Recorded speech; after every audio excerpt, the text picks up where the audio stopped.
Salam sejahtera Malaysia, salam sejahtera tuan-tuan dan puan-puan semua. Hari ini Malaysia, rakyat Malaysia bakal digemparkan dengan berita tergempar mengejutkan panas hari ini berkaitan dengan isu-isu semasa politik di Malaysia, berkaitan dengan pendidikan, ekonomi dan segalanya ada di sini untuk semua isu-isu hangat di Malaysia. Mari kita menonton video hari ini, apa yang ada hari ini. Sila tekan butang subscribe, like dan share video ini.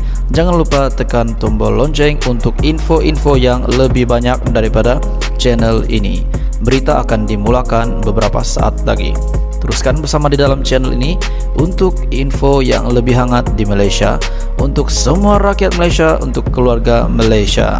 Mari kita menonton video ini. Selamat malam, salam sejahtera Malaysia, tuan-tuan dan puan-puan semua. Berita tergempar hari ini. Tidak lama lagi PRU 15 akan diadakan. PRU 15, berita hari ini dipetik daripada Astro Awani. Tunda atau teruskan mengundi. SPR digesa buat keputusan segera susulan banjir. Permatang Pau, SPR digesa membuat keputusan segera sama ada mahu meneruskan atau menunda pilihan raya umum ke-15 di kawasan-kawasan yang terlibat dengan banjir. Menurut Naib Presiden Parti Keadilan Rakyat PKR, Nurul Izzah Anwar, perkara itu perlu diputuskan. Berikutan terdapat beberapa kawasan dan pusat pengundian yang terjejas dengan banjir. Berikutan peralihan monsun timur laut yang melanda negara ketika ini.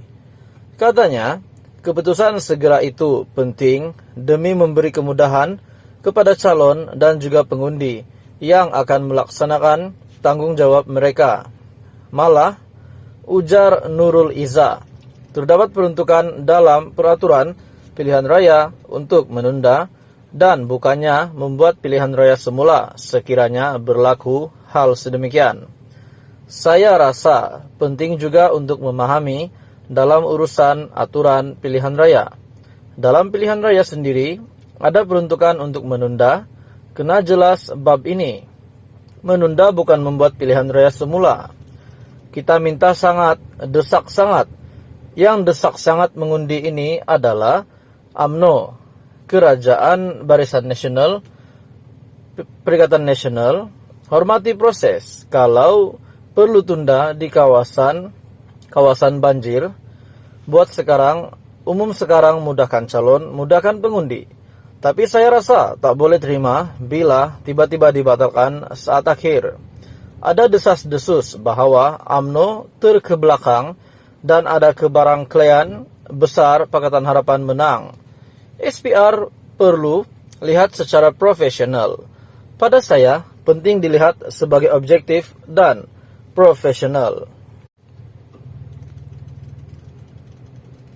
Pada saya, penting dilihat sebagai objektif dan profesional dalam pilihan raya, kata Nurul Izzah dalam sidang media di Yayasan Aman Penanti pada Kamis.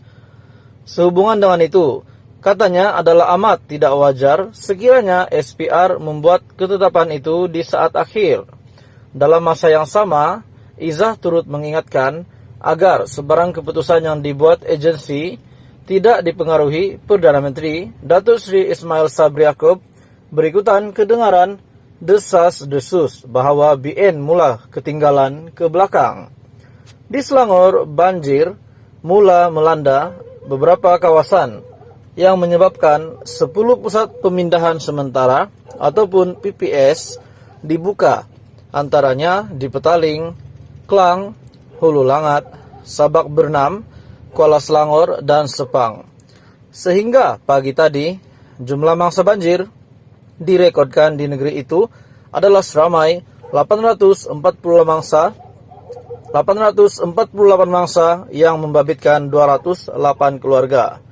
Berita hari ini dipetik daripada Astro Awani. Pilihan raya umum ke-15, tunda atau teruskan mengundi. SPR digesa buat keputusan segera susulan banjir. Menurut Naib Presiden PKR, Parti Keadilan Rakyat, Nurul Izzah Anwar, perkara itu perlu diputuskan berikutan. Terdapat beberapa kawasan dan pusat pengundian yang terjejas dengan banjir berikutan peralihan monsun timur laut. Hai hello, selamat pagi, salam sejahtera semua. Tonton teman-teman, kita kenal Khairi Jamaluddin. Kita tahu Khairi Jamaluddin seorang yang sangat berpotensi untuk menjadi ketua seorang pemimpin. Sudah pasti sebelum PRU15 kita mendengar banyak berita tentang Khairi Jamaluddin. Hari ini ada satu berita yang pasti mengejutkan Khairi Jamaluddin dan sudah pasti kepada penyokong-penyokong Khairi Jamaluddin. Mesti Anda tak sangka berita ini diterbitkan dan ada berita seumpama. Ada berita begini yang mengaitkan Khairi Jamaluddin ini disaman. Mesti ramai yang tertanya-tanya, kenapa KJ disaman? Dan apa yang membuatkan KJ ini boleh disaman? Sedangkan beliau ini, kita dapat melihat beliau seorang yang baik, beliau seorang yang tidak mungkinlah akan disaman. Tapi hari ini beliau disaman. Melalui berita hari ini daripada Agenda Daily, Khairi Jamaluddin, Dr. Nur Hisham disaman. Kenapa mereka disaman? Berita sepenuhnya dipetik daripada Agenda Daily. Khairi Jamaluddin, Dr. Nur Hisham disaman isu vaksin COVID-19. Sekumpulan penerima vaksin memfailkan saman terhadap kerajaan dan Kementerian Kesihatan Malaysia KKM, khususnya menteri yang bertanggung jawab ke atas program vaksinasi negara, Khairi Jamaluddin Abu Bakar, selepas mendakwa menjadi mangsa kepada kesan sampingan akibat vaksin COVID-19. Memetik laporan Sinar Harian, seramai 44 orang mangsa itu yang diwakili firma Guaman Syahrin Shatir Kamal & Co turut memfailkan saman terhadap pengarah kesihatan Tan Sri Dr. Nur Hisham Abdullah dan 3 pengeluar vaksin COVID-19 Pfizer, AstraZeneca, dan Pharma Niaga.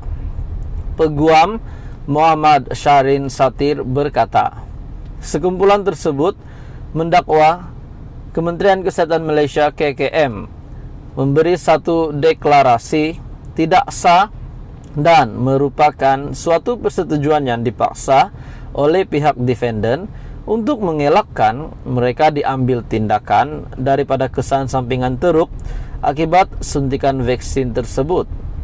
Beliau turut memberitahu anak guamnya menuntut defendant bertanggung jawab atas kesan suntikan COVID-19 terhadap plaintiff yang telah memberikan kesan sampingan teruk yang mengakibatkan kerugian. Anak guam kami menuntut ganti rugi am dan ganti rugi khas yang perlu dibayar defendant kepada plaintiff akibat daripada kesan sampingan teruk suntikan COVID-19 yang telah menyebabkan kematian, kehilangan upaya kekal, dan komplikasi-komplikasi lain yang mengakibatkan kerugian dan kehilangan nyawa yang ditanggung plaintiff, katanya. Beliau juga berkata, ketiadaan bukti vaksin yang pernah diuji secara secara klinikal sebelum digunakan terhadap pengguna juga menjadi antara asas tuntutan saman tersebut. Plaintiff juga menuntut sebuah injunksi interim untuk menghalang defendant daripada memberikan secara meluas vaksin COVID-19 kepada rakyat Malaysia yang lain sehingga kajian klinikal dilakukan dan laporan lengkap disediakan. Jadi berita hari ini mungkin mengejutkan kepada semua penyokong Khairi Jamaluddin. Bahkan bukan Khairi Jamaluddin saja, bekas Menteri Kesehatan kita juga yaitu Dr. Nur Hisham, melalui sumber berita ini daripada Agenda Daily, Khairi Jamaluddin Nur Hisham disaman isu vaksin COVID-19. Jadi tuan-tuan dan puan, ini pasti mengejutkan PRU15, mengejutkan KJ. Di samping beliau ingin bertanding di Sungai Buloh, Parlimen Sungai Buloh, di mana beliau pertama kali bertanding di situ, Selepas sebelum ini beliau telah menakluki Rembau, tapi beliau telah memberikan Rembau, Parlemen Rembau kepada Tokmat. Hari ini pula tinggal kurang beberapa hari lagi PRU 15 Khairi Jamaluddin terima berita begini. Ini sudah pasti mungkin akan